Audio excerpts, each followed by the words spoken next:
Sud Radio 10h midi, Valérie Expert. Médias. Les médias, les débats avec vous. Bonjour à toutes et à tous. Bonjour Gilles Dansman. Bonjour Valérie, je suis contente de vous revoir, ça y est. Merci Gilles, vous êtes rentré de Londres et vous m'avez rapporté une magnifique tasse du jubilé de la Reine. Merci à vous. Jeudi. Voilà, bonjour Robert Namias, merci d'être... Je vous ai bien ramené, Robert. Mais la prochaine fois, promis. Merci d'être avec nous sur Sud Radio. Ce matin, on va parler de ce polar. Une fois n'est pas coutume. Vous aviez coécrit avec Michel Cotta, Le Brun et le Rouge, qui est paru en livre de poche, Fake News. Donc ça tournait toujours autour de l'information. Cette fois-ci, c'est une fiction qui est assez cinglante sur l'univers du journalisme, l'univers des chaînes d'infos en particulier. Ça balance quand même. Mortel comédie, on va y revenir dans un instant avec vous. Vous avez été patron de l'info de TF1 pendant de nombreuses années et vous allez nous dire un petit peu comment vous voyez la transformation, l'évolution des médias. On va en parler avec vous dans un instant. Gilles, la question du jour. Alors, la question du jour concerne une annonce qui a été faite hier. En effet, le match de ce soir, l'affrontement, le classico, comme diraient les spécialistes de football, eh bien, ce soir, c'est Nadal qui affronte Djokovic. Alors, il s'est posé une question. C'est-à-dire que si vous programmez à 15h votre match, eh ben, vous êtes sur France Télévisions. Si vous le programmez en nocturne, vous êtes sur Prime Video. Et France Télévisions n'a plus les droits à partir d'un certain horaire. Ça va sur Prime Video. Eh bien, Amélie Mauresmo, ancienne consultante d'Amazon Prime Video, a fait le choix de programmer le match en nocturne. Résultat, il va être sur Prime Video et pas sur France Télévisions. Et donc, il faut avoir une box pour pouvoir le regarder ou sur son portable. Ou sur l'ordinateur, mais c'est en accès libre. On verra parce qu'apparemment c'est compliqué de ne pas mettre son nom. On verra s'ils font du fichier ou pas. En tout cas, évidemment, ça fait beaucoup parler que le service public ne retransmette pas ce match-là. Et c'est la question qu'on vous pose. Est-ce que Prime Vidéo diffusé ce soir en nocturne, est-ce une bonne décision? Alors vous nous dites oui à 68% et non à 32%, mais les commentaires sous ce vote sur le compte Twitter de Sud Radio disent l'inverse. Jackie dit c'est pas respectueux pour l'horloge biologique des athlètes. Libra nous dit tous les grands événements sportifs doivent être diffusés gratuitement. Alors ça va être gratuitement gratuit, sur Prime Vidéo. Ça va être gratuit. Ce match aurait dû être diffusé à la téloche, nous dit Jazzy. C'est drôle parce que pour lui Prime Vidéo c'est pas de la télévision. C'est souvent ce qui revient quand on parle de Netflix ou pas. Vous pouvez aller voter sur le compte Twitter de Sud Radio. Vous en pensez quoi, Robert Namias? Ça rejoint quelque part ce que vous racontez. Oui, je pense que nous sommes dans une évolution irréversible avec la puissance des plateformes, incontestablement. Et des Américains. Et des Américains, bien évidemment, parce qu'il y a Prime Video, Amazon, et puis Netflix, Apple. C'est son retour. Ça ne veut pas dire qu'on abandonne les écrans, contrairement à ce qu'on dit. C'est le contraire. Je pense qu'on va être envahi par les écrans, mais des écrans dont on aura une utilisation tout à fait différente, que ce soit le simple téléphone portable, évidemment l'ordinateur, la tablette. C'est l'écran de télévision qui en soi va progressivement être beaucoup moins consommé, mais pas du tout les écrans, bien au contraire. Vous pensez qu'un jour Netflix se mettra à l'info ? Oh, c'est pas impossible. À faire des JT. On peut même imaginer qu'un jour ils achètent une chaîne d'infos, tant est qu'il y en a une en vente, en France ou ailleurs d'ailleurs. Mais pourquoi pas? Enfin, la puissance de ces plateformes, même si de temps en temps je vois que Netflix aujourd'hui est un peu stagnant.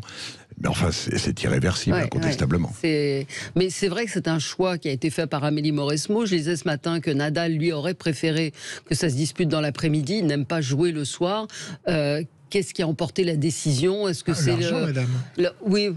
Il paye très cher. Prime Vidéo paye plus cher que France Télévisions. Oui, il paye très cher. Allez, on va passer au zapping. Sud Radio 10h midi, Média, l'instant zapping. Valérie, Robert, mourir pour ne pas qu'une guerre se joue à huis clos, mourir à 29 ans pour vous informer. Le journaliste de BFM, Frédéric Leclerc-Imhoff, est mort à part d'un bus humanitaire. Il est mort d'un éclat d'obus. Hier, le directeur général de BFM, Marc-Olivier Fogiel, lui a rendu hommage et il était évidemment dans l'émotion. C'était la deuxième fois que Frédéric partait en Ukraine. À sa demande, je veux le préciser, non pas pour se dédouaner, bien au contraire, mais pour dire son engagement. La rédaction est en deuil ce soir. Ça fait 3 mois que des équipes de BFM TV et de RMC sont sur le terrain. 3 mois qu'avec Hervé Bérou, Céline Pigalle et Nicolas Mahru, on dort mal la nuit. parce que c'est compliqué d'avoir des gens sur le terrain. C'est pas nous qui prenons les risques, mais on est supposé à distance, avec les rédacteurs en chef, juger de qui est en capacité, qui ne l'est plus. Il y a parfois des refus pour certains. Des refus. Frédéric, ce qu'on peut vous dire, c'était pas une tête brûlée. Il avait fait un stage commando de préparation aussi. Absolument, et il pesait chaque minute de sa mission avec Maxime, avec Oksana. Ensemble, ils décidaient de où ils allaient pas. Ce soir, ce qui domine chez nous, c'est évidemment plus que la tristesse, le chagrin, mais aussi une forme de fierté. Voilà, vous avez connu, vous, cette... J'ai connu... Évidemment, il y a eu Patrick Bourra, il y a eu beaucoup... Bourra, mais en tant que patron de l'info TF1... un caméraman à Moscou. Pendant les émeutes au Parlement en 93, Skopjan, et avant incendié. C'est un drame d'abord épouvantable pour les familles, bien évidemment. Et c'est aussi un choc terrible pour une rédaction. C'est difficile de s'en remettre. C'est difficile de gérer derrière, d'accompagner les journalistes. Pour un patron, c'est rien à voir évidemment avec la souffrance des familles, mais c'est un choc terrible parce que la responsabilité est entière. C'est le patron qui décide, comme vient de l'expliquer Marc-Olivier, qui décide qui part, qui ne part pas, dans quelles conditions, à quel moment, avec quel type d'expérience. Quoi qu'il arrive, le risque zéro n'existe pas. Et quoi qu'il arrive, il faut couvrir. Et quoi qu'il arrive, on va en parler dans ce roman. C'est un roman qui est très critique, assez noir et pessimiste à l'égard de l'évolution de l'information. Mais je dois dire, à l'inverse, que ce que font les chaînes d'info, que je critiquerai sans doute dans un instant, que ce que font les chaînes d'info en Ukraine est tout à fait remarquable. On retrouve là précisément les fondamentaux de l'image, du son, de la télévision. On parlait de la télévision tout à l'heure. C'est vraiment là un instrument de la démocratie. Et les chaînes d'info prouvent aujourd'hui qu'elles font partie intégrante de cette démocratie. Et toutes les chaînes, on avait parlé avec M6, Liseron Boudoul, on peut les saluer, qui à chaque fois font des boulots incroyables. On continue. Des incidents du Stade de France qui n'en finit pas de défrayer la chronique, Valérie, y compris en Angleterre, où les témoignages sont accablants sur l'organisation et les agressions dont étaient victimes les Anglais. Hier, dans C'est à vous, un supporter anglais, Daniel Austin, témoignait. Une foule énorme est de plus en plus dangereuse. J'ai vu des femmes frappées avec des boucliers par des policiers. J'ai vu des enfants avec des larmes dans ses yeux à cause des effets de gaz. Il y avait des gens qui sont devenus malades. C'était impossible à bouger. Donc on a dû attendre, regardant un homme âgé avoir une crise de panique. C'était juste horrible, vraiment, c'est un des pires nuits de ma vie. Et au bar de CNews, bien Pascal Praud avait une théorie sur ces incidents un peu... non Si, faites-le, allez-y. Allez-y. À mon avis, on s'attendait pas à ce qu'il y ait 300 à 400 mais parce que personne n'a dit... Mais vous savez pourquoi ? Parce que personne n'a dit dans une réunion, attention, il y a Karim Benzema sur le terrain. Ouais, bien sûr, c'est ça le problème, personne n'a pensé à ça. Vous avez raison, je pense. C'est aussi simple que ça. Non, parce que s'il n'y a pas Karim Benzema, ces gars-là, ils ne sont pas là. Et le Real, tout simplement. Mais la semaine dernière, il y a eu une finale de Coupe de France, ils n'étaient pas là. Karim Benzema, c'est le meilleur. Karim Benzema, c'est le meilleur joueur français, peut-être le meilleur avant-centre français de tous les temps. Et c'est l'exemple. C'est le futur Ballon d'Or. C'est une icône. Oui, et c'est pour ça que je vous dis, il voulait le voir à juste titre. Je n'ai pas dit que c'était la faute de Karim Benzema. Non, bravo, vous avez fait votre boulot de journaliste. Parce que ensuite, il a démenti. C'est pas ça, c'est que beaucoup de journalistes ont repris, ou de gens sur les réseaux sociaux, n'ont pris que la première partie qui concernait Karim Benzema. Absolument. Alors, ce qu'il dit, c'est et si vous étiez allé encore plus loin, parce que j'ai réécouté le son en entier. Mais vous voulez pas que je fasse des sons d'une minute. Il explique qu'on aurait dû inviter des jeunes de Seine-Saint-Denis au Stade de France. Enfin, absolument. Là-dessus, il y a eu... les réseaux sociaux sont compliqués. Après, je vois votre regard... c'est pas votre tasse de thé, Pascal Praud. Si, c'est quelqu'un que je connais très bien d'ailleurs, et qui est un garçon qui a beaucoup de qualité, pour le coup. Non, pas du tout. Non, simplement sur cet événement, qui est un événement qui aujourd'hui a pris une place considérable sur le plan politique. Bien sûr. À la veille des élections, moi, je n'ai pas d'avis sur la question. J'entends bien tout ce qui se dit. Simplement, quand on dit de manière définitive, ça pose la question du savoir-faire des Français en matière d'organisation de manifestations internationales. Je pense que là, franchement, on est dans une période préélectorale, parce que la vérité, c'est quand même qu'on a remarquablement organisé la Coupe du Monde, je le rappelle quand même, en 98. On a organisé, mais attendez, qu'on a organisé assez récemment une Coupe d'Europe quand même, qui était parfaitement organisée, qu'on a organisé des Coupes du Monde de rugby, et que, de manière générale, au contraire, la France est plutôt saluée pour ses capacités d'organisation. Je pense que c'est un cas particulier qui est totalement exploité pour des raisons politiques. Ça ne veut pas dire qu'il n'y a pas eu des fautes, y compris des fautes graves, qui méritent de se poser la question de la légitimité de tel ou tel responsable politique ou policier. C'est pas le problème, c'est pas ce que je dis. Je dis simplement que la bascule qui consiste à dire la France est nulle en matière d'organisation d'événements sportifs est une bascule purement politique. Un peu rapide. Robert Namias, Mortelle Comédie, c'est un roman qui paraît un polar aux éditions de l'Observatoire. C'est d'abord, avant de parler du fond, c'est un polar. C'est ce que je veux dire, c'est vraiment un polar. Ça commence par un meurtre, celui de Sylvain Bourdarias, qui est le patron de la puissante chaîne d'info Globe Info. Et là, tout le roman consiste à retrouver qui a pu assassiner ce patron. Donc c'est au départ, et à la fin, tout le long, c'est un polar haletant qui fonctionne très bien, mais qui se passe dans l'univers des chaînes d'infos. Alors, oui, allez-y, Robert. Non, c'est d'abord un polar. Est-ce que vous aviez trouvé qui était non, coupable? Voilà, j'avais pas trouvé. Donc c'est réussi. Voilà, merci, c'est le twist. C'est un polar qui, je crois, fonctionne. Absolument. Alors, d'abord, oui, c'est un polar parce que polar, mais aujourd'hui c'est un art noble dans la littérature.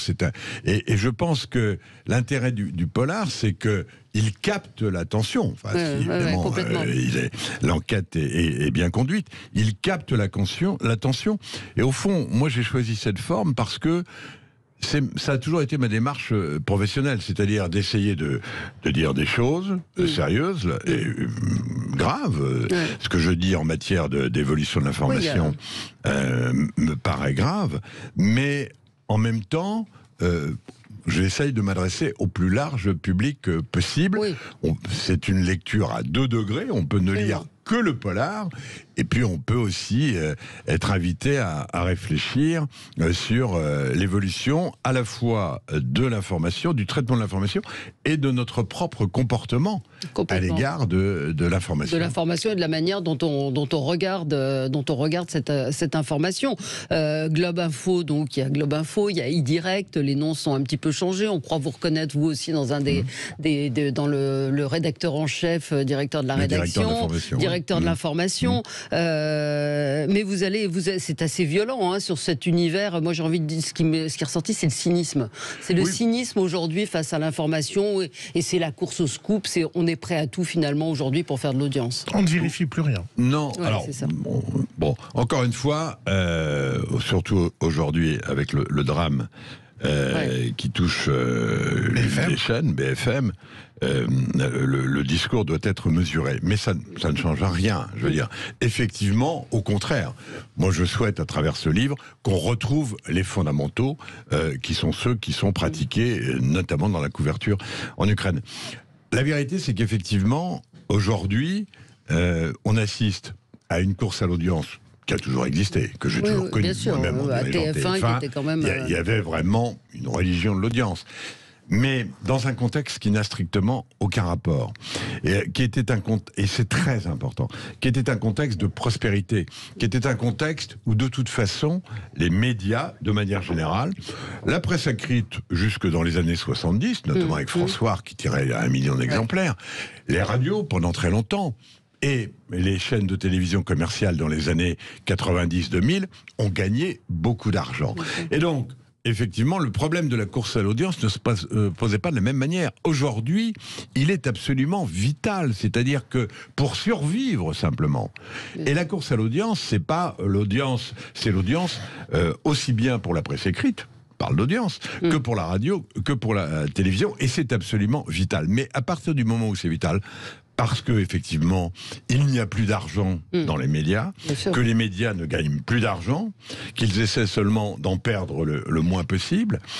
À partir de ce moment-là, effectivement, ça conduit à toutes les dérives et à tous les dérapages que l'on connaît, c'est-à-dire que c'est l'audience à tout prix.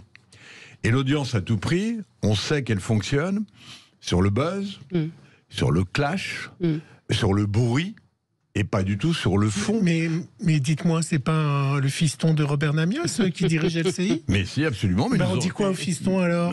Nous en parlons absolument très régulièrement d'ailleurs, et il réfléchit, et je pense que d'ailleurs, de ce point de vue-là, LCI est plutôt et d'une certaine dignité. En ce moment, c'est LCU, c'est la chaîne ukrainienne. Il n'y a plus vraiment d'infos. Non, mais ce qui d'ailleurs est plutôt à son honneur, parce que et je trouve qu'il couvre remarquablement. Il y a d'autres choses. Bien sûr, non, mais bien sûr. Mais c'est d'ailleurs une réflexion à mener et qu'il mène. Et alors moi, de loin maintenant, effectivement, nous en parlons de temps en temps ensemble. Vous avez tout à fait raison de le souligner. La vérité, c'est que mais je crois d'ailleurs qu'il y a des leçons à tirer et qui vont être tirées. Et mon roman, c'est un cri d'alerte sur ce qui se passe depuis 3 ou 4 ans, il faut bien le dire. Et qui a été amplifié considérablement par la crise des Gilets jaunes, donc il y a déjà 4 ans maintenant. Et puis, évidemment, ensuite, par le Covid. La crise des Gilets jaunes, c'est très intéressant comme objet de réflexion pour le traitement des médias. Parce que la vérité, c'est qu'il y avait une situation réel de gens qui voulaient protester contre une taxe, la taxe carbone, et qui exprimaient aussi leur ras-le-bol de millions de gens qui vivent loin de Paris, qui ont le sentiment qu'ils sont les oubliés de la politique, les oubliés de Paris, et qui, d'une certaine manière, vivent pour la plupart dans une certaine précarité, voire une vraie pauvreté. Mais la question était de savoir comment on le traitait. Et à partir du moment où, avec l'effet loupe, sans aucun recul, on a braqué les caméras sur notamment les fameux samedis, les manifestations. Quand vous regardiez la télévision le samedi, quelles que soient les chaînes, la France, c'était la révolution. Le gouvernement devait tomber, la tête des principaux dirigeants, au bout d'une pique, devait évidemment tomber également. C'était pas tout à fait ça, la réalité. Et quand vous regardiez ce qui se passait en semaine, on avait l'impression que, par contre, les Gilets jaunes n'existent plus. Donc, il y a quelque chose d'absurde.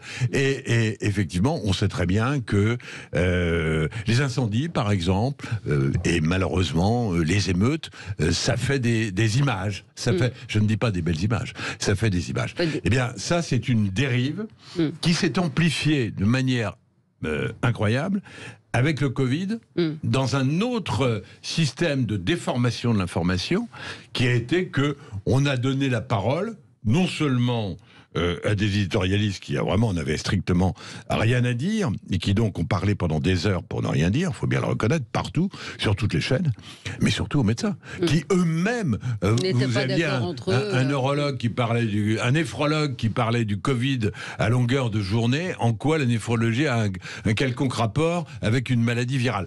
Et on est non seulement dans l'absurde, mais on est surtout dans ce qui crée une forme d'habitude du consommateur d'information à accepter le n'importe quoi, il faut bien le dire. C'est-à-dire que les codes fondamentaux de l'information, il y en a plusieurs, mais il y en a 2 vraiment fondamentaux. C'est la vérification de l'information.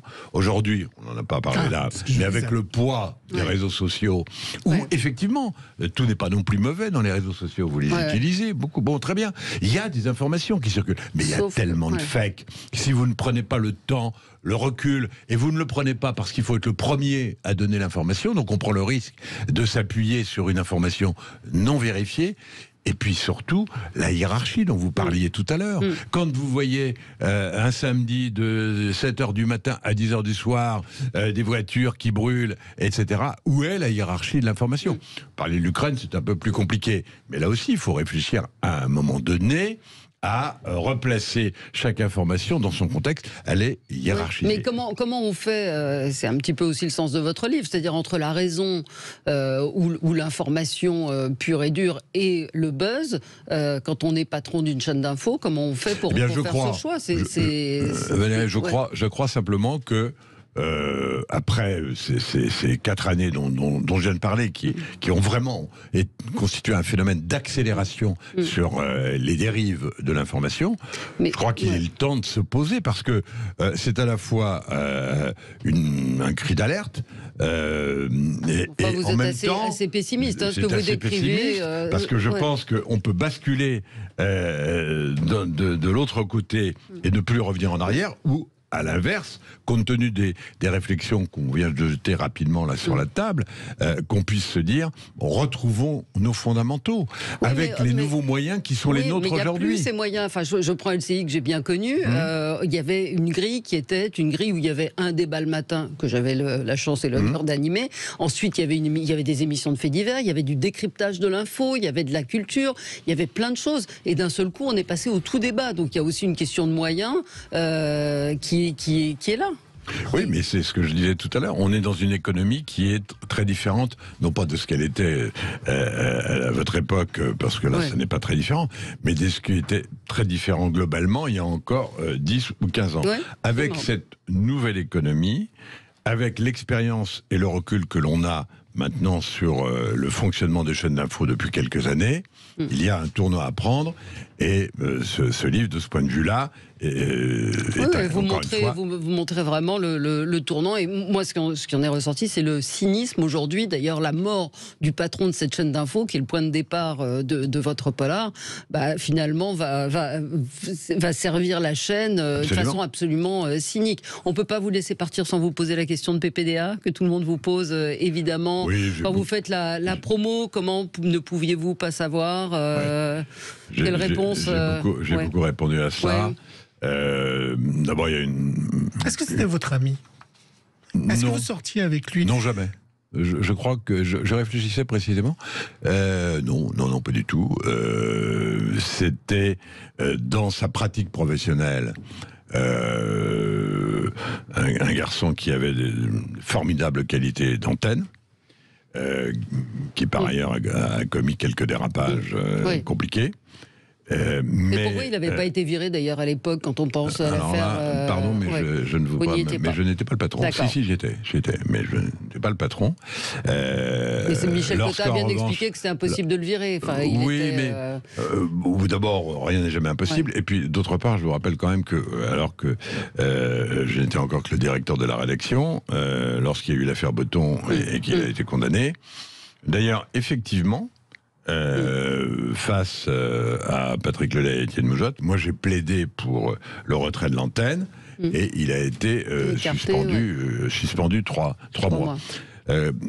Il faut dire une chose simplement, je ne vais pas m'appesantir trop longtemps, parce que j'en ai déjà beaucoup parlé, mais d'abord, moi je souhaite une seule chose, c'est qu'on croie ces femmes, et que ces femmes puissent s'exprimer dans le cadre judiciaire. C'est-à-dire que puisque Patrick Poivre d'Arvor a déposé 16 plaintes pour dénonciation calomnieuse, j'espère qu'elles ne seront pas classées sans suite comme ça a été le cas précédemment, que la justice fera son travail et qu'elle ouvrira publiquement dans l'enceinte judiciaire un débat, et que les femmes puissent dire quelle est leur parole, quelle est leur vérité, et que Poivre d'Arvor s'explique et réponde. Mais il est très important aujourd'hui d'entendre ces femmes et de les croire. Quand Complément d'enquête vous appelle à votre insu, vous enregistre à votre insu, c'est du journalisme ou ça vous choque? De toute façon, je ne l'ignorais pas, puisque je l'ai dit. Oui, vous l'avez dit au téléphone. Je le lui ai dit, je sais que vous... Mais vous avez vu et pu constater que je n'hésite pas à m'exprimer. Je l'avais fait d'ailleurs dès l'automne dernier dans Libé et dans Mediapart. Je l'ai fait longuement depuis 3 semaines. La vérité, c'est que ce garçon était tout à fait désagréable, et que ça me suffit moi pour ne pas répondre à quelqu'un qui est parfaitement désagréable. Vous parlez du journaliste, pas de Patrick Poivre d'Arvor. Et dernière question là-dessus, si vous saviez que Patrick D'Arvor avait ces agissements, vous seriez coupable, donc vous ne le diriez pas? Ah si. Vous diriez j'étais au courant et j'ai laissé faire? Non, vous êtes coincé. Mais jamais nous n'aurions laissé faire.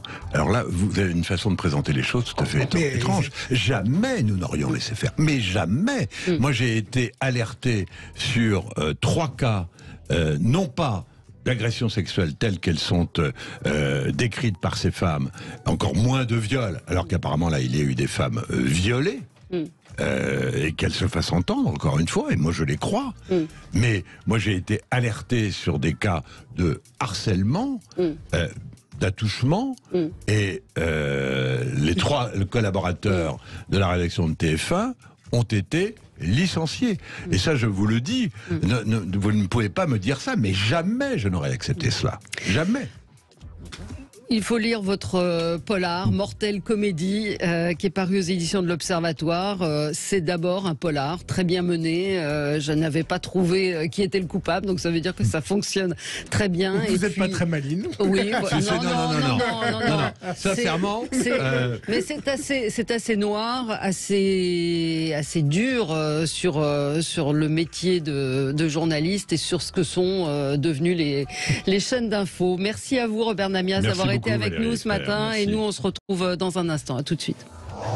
Sud Radio, 10h midi, Valérie Expert.